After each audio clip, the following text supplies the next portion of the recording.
नमस्कार. आज आपण 6व्या श्लोकाचा अर्थ जाणून घेणार आहोत. येथे असे सांगितले आहे की भगवंताचे स्मरण करीत मरणाऱ्याला भगवंत प्राप्त होतो. यावर अशी जिज्ञासा वाटते की फक्त भगवंताच्या स्मरणाविषयीच हा विशेष नियम आहे की सर्वांच्या स्मरणासंबंधी. यावर भगवंत म्हणतात, श्लोक 6. ययं वापि स्मरन् भावन् त्यजत्यन्ते कलेवरं तन्तमेवैति कौन्तेय सदा तद्भाव भावितः. श्लोकाचा अर्थ, हे कुंतीपुत्र अर्जुना, हा मनुष्य अंतकाळी ज्या ज्या भावाचे स्मरण करीत शरीराचा त्याग करतो त्याला त्याला तो जाऊन मिळतो, कारण तो नेहमी त्याच भावाचे चिंतन करीत असतो. ईश्वर, देवता, मनुष्य, पशु, पक्षी, कीटक, पतंग, वृक्ष, घर, जमीन इत्यादी जितके चेतन व जड पदार्थ आहेत त्या सर्वांचे नाव भाव असे आहे. अंतकाळी कोणत्याही पदार्थाचे चिंतन करणे म्हणजे त्याचे स्मरण करणे होय. ज्या शेवटच्या क्षणी या स्थूल देहाशी प्राण, इंद्रिय, मन आणि बुद्धी यांच्यासह जीवात्म्याचा वियोग होतो त्या क्षणाला अंतकाळ असे म्हणतात. मनुष्य जे काही कर्म करतो ते संस्कार रूपाने त्याच्या अंतःकरणात अंकित होते. अशा प्रकारे असंख्य कर्मसंस्कार अंतःकरणात भरलेले असतात. या संस्कारांप्रमाणे जेव्हा जसे पूरक निमित्त मिळते तेव्हा तशीच वृत्ती व स्मृती होते. ज्यावेळी सात्विक कर्माच्या अधिकतेमुळे सात्विक संस्कार वाढतात त्यावेळी मनुष्य सत्वगुण प्रधान होतो आणि त्याप्रमाणे त्याची स्मृती ही सात्विक असते. अशा प्रकारे राजस व तामस कर्मांच्या अधिकतेमुळे राजस व तामस हे संस्कार वाढल्याने तो मनुष्य रजोगुण प्रधान किंवा तमोगुण प्रधान होतो आणि त्याप्रमाणे त्याची स्मृती बनते. अशा प्रकारे कर्म, गुण आणि स्मृती या तिन्हींची एकता झाल्यामुळे यांपैकी कोणतेही कारण हे भावी योनीच्या प्राप्तीचे कारण आहे असे म्हटले तर कोणताही दोष येत नाही, कारण वस्तुतः हे एकच आहे.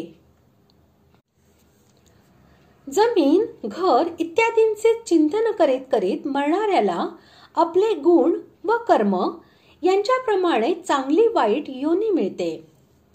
त्या योनीत तो अंतकाळीच्या वासनेप्रमाणे जमीन, घर इत्यादी जड पदार्थ प्राप्त करून घेतो. तो ज्या योनीमध्ये जन्म घेईल त्याच योनीमध्ये त्या स्मरण केलेल्या जमीन, घर इत्यादीशी त्याचा संबंध घडेल. उदाहरणार्थ, घराचा मालक घराला आपले समजतो.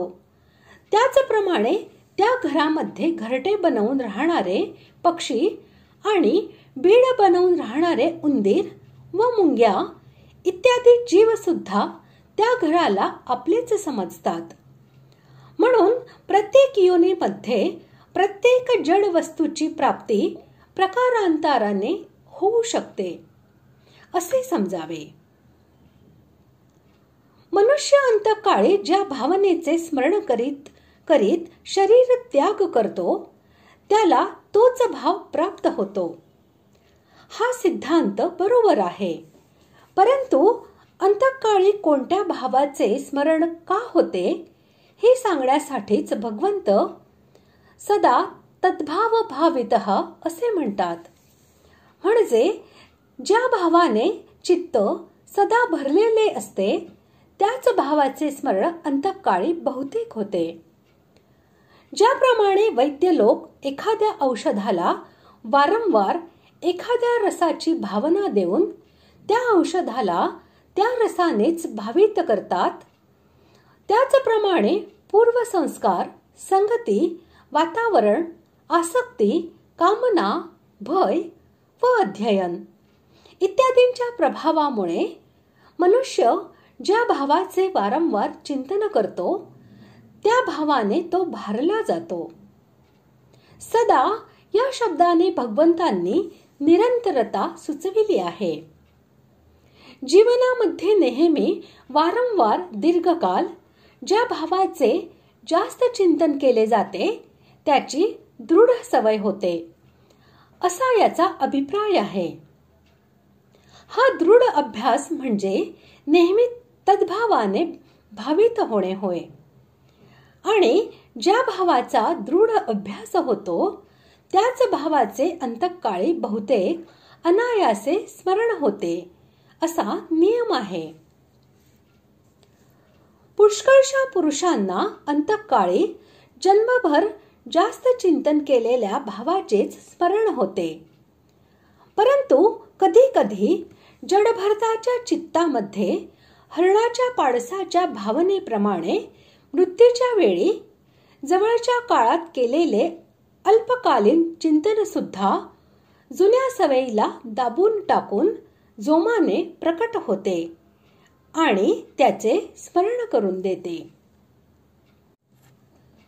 इथे परमात्म्याच्या स्वरूपाचे निरंतर चिंतन करणे हेच सावध होणे होय व परमात्म्याला सोडून इतर कशाचेही चिंतन करणे म्हणजे भावी योनीमधील जन्म खराब करून घेणे होय. अशा प्रकारे आज आपण 6व्या श्लोकाचा अर्थ जाणून घेतला. पुढील भागात आपण 7व्या श्लोकाचा अर्थ जाणून घेऊया. धन्यवाद.